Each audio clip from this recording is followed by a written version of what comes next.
বন্ধুরা, আশা করি সবাই ভালো আছেন এবং আপনারা দেখতে পাচ্ছেন জ্যাটাই মিডিয়া নেটওয়ার্ক। আজকে আমি আপনাদেরকে দুটি খবরের বিষয় বলবো। প্রথম খবরটি হলো যে গাম্বেগিরিতে যে বাইপোল ইলেকশন নিয়ে যে কথাবার্তা চলেছিল, সে বাইপোলে এনপিপি দলের টিকিট কোন নেতাকে দেওয়া হবে এই ধরনের কথাবার্তা কয়েকদিন ধরে চলে আছে, যেহেতু 6 মাসের ভিতরেই সেইখানে বাই ইলেকশন হতে যাচ্ছে। তো আজকে সেটাকে নিয়ে জেমস সাংমা শনিবারে প্রেসের আগে নিশ্চিত করে দিয়েছে যে একটা রিউমার উঠেছিল যে কে হবে এনপিপির দলের প্রতিদ্বন্দ্বিতা করা প্রার্থী, কে হবে সেটা নিয়ে একটা ভালো একটা চর্চা চলেছিল। তো সেই চর্চার জবাব জেমস সাংমা দিয়েছে এবং জেমস সাংমা তিনি নিজেই বলেছে যে গাম্বেগিরি বাইপোল ইলেকশনের জন্য এনপিপি পার্টির টিকিট সে কোনো অ্যাপ্লাই করে নাই, বা এনপিপি পার্টির টিকিট যে তাকে লাগে সেই ধরনের কোনো মন্তব্যও তিনি দেয়নি। জেমস সাংমা কিন্তু শনিবারে একদম পুরোপুরি বলে দিয়েছে যে এনপিপি দলের যে কার্যকর্তারা আছে তারা গাম্বেগিরির ফিল্ডটা আগে দেখবে, মাহলটা দেখবে, ইলেকশনের মাহলটা, সেইখানে কাকে টিকিট দিলে সেইখানে প্রতিদ্বন্দ্বিতা করতে পারবে এবং প্রার্থী জিতাতে পারবে সেগুলো চিন্তা চর্চা করার পরেই একজনকে টিকিট দেওয়া হয় বা একজনকে ওইখানে নির্বাচিত করার জন্য বাঁচার জন্য সেইখানে দেওয়া হয়। কিন্তু এর মানে এটা নয় যে যদি সেই কথাবার্তা চলে থাকার মাধ্যমেই যদি কেউ বলে যে জেমস সাংমাই সেইখানে টিকিট পাবে, তো সেটা আসলে ঠিক নয়। তিনি বলেছে তো জেমস সাংমা যে হিসেবে বলেছে সেইখানে দেখা যাচ্ছে যে জেমস সাংমার অত ইন্টারেস্ট সেইখানে নেই যে তাকে টিকিট লাগবে। তবে পার্টির উপরে একটা গড় দিয়েছে যে পার্টি যেটা করবে, যে হিসাবে ফিল দেখে যাকে টিকিট দেওয়া যায় তাকে দিবে। এবার আসুন মিনিস্টার আবু তাহের মণ্ডল ইলেকট্রিক কারেন্টকে নিয়ে কি বলেছে, এবং যে বাঙালখাতাতে যে 13 দিন ধরে কারেন্ট ছিল না, আজকে সেইখানে রাত 3টার ওইদিকে ট্রান্সফরমার সেইখানে দেওয়া হয়েছে।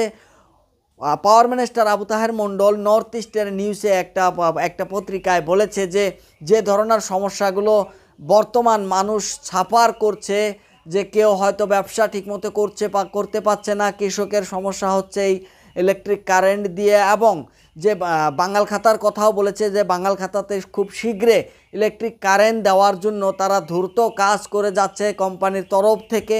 এবং তার ফলে আপনারা দেখতে পাচ্ছেন আজকে রাতেই বাঙাল খাতায় ট্রান্সফরমার দেওয়া হয়েছে। তো এর সাথে কিন্তু আরও একটা বড় কথা বলেছে পাওয়ার মিনিস্টার আবু তাহের মণ্ডল। তিনি বলেছেন যে 2028-এর ভিতরে যে জায়গাগুলোতে যে গ্রামগুলোতে ইলেকট্রিক কারেন্ট নেই সেই জায়গাগুলোতে ইলেকট্রিক কারেন্ট পৌঁছানোর চেষ্টা করবে পাওয়ার মিনিস্টার আবু তাহের মণ্ডল, তিনি বলেছে। তবে এখানে কিন্তু আর একটা কথা বলা লাগে, কারণ যেখানে আজকের যেটা পরিস্থিতি দেখা যাচ্ছে, আজকের যে ইলেকট্রিক কারেন্টের যে সমস্যা, সেই সমস্যা কিন্তু কম সমস্যা নয়। আজকের যেটা সমস্যা দেখা যাচ্ছে, যদি কোনো রকম ঝড়ি পড়ে কোথাও, তো সেইখানে কারেন্ট থাকে না, ইলেকট্রিক কারেন্ট থাকে না। যদি কোনো রকম অল্প একটু বাতাসও হয়ে যায়, সেইখানে ইলেকট্রিক কারেন্ট থাকে না। তো মানুষ এইবার কি করবে? মানুষ কি এই 28 পর্যন্ত এই কথা শুনেই থাকবে যে ইলেকট্রিক কারেন্ট যে গাঁওগুলোতে পৌঁছে নাই সেই গাঁওগুলোতে পৌঁছবে? না মানুষ জনসাধারণ আছে তারা কি আশা করবে যে ইলেকট্রিক কারেন্ট তাদেরকে এখনই তো লাগে, এখনই তো খুব জরুরি। তো এখনই কিন্তু ইলেকট্রিক কারেন্টের যে সমস্যা দেখা যাচ্ছে, এক জায়গায় যদি একটা ট্রান্সফরমার নষ্ট হয়ে যায়, সেইখানে যদি 15 দিন বা 20 দিন বা 12 দিন ইলেকট্রিকের ট্রান্সফরমারটা সেইখানে দিতে হয়, তাহলে কিন্তু এটা একটা লং প্রসেস দেখা যাচ্ছে। তো সরকারকে আরও শর্ট প্রসেসত আনা দরকার, এবং আরও খুব সঠিকভাবে মানুষ যাতে সবাই কারেন্ট পায়, এবং শুধু ঘরে ঘরে ইলেকট্রিক কারেন্টের পোস্ট পৌঁছলেও হবে না, কারেন্ট কিন্তু থাকতে হবে। কারণ যেহেতু পাওয়ার মিনিস্টার নিজেই বলেছে যে ইলেকট্রিক কারেন্ট না থাকলে মানুষের বিভিন্ন ধরনের সমস্যা হয়, ব্যবসায়ীদারের সমস্যা হয়, খেতিয়কের সমস্যা হয়, ছাত্রছাত্রীদের সমস্যা হয়, মেডিকেলের সমস্যা হয়, এবং বিভিন্ন ধরনের এই সমস্যা শুধু ইলেকট্রিক কারেন্টের জন্যই হয়।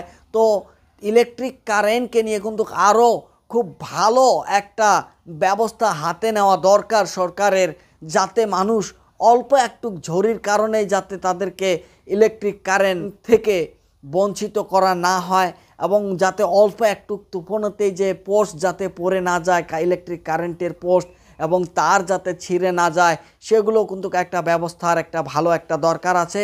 তো বন্ধুরা আপনারা দেখতে পাচ্ছেন যেটাই মিডিয়া নেটওয়ার্ক। আমাদের খবর ভালো লাগলে খবরটা শেয়ার করবেন এবং নতুন খবর পাওয়ার জন্য আমাদের খবরটা ইউটিউবে এবং ফেসবুকে ফলো করে রাখবেন। Thank you.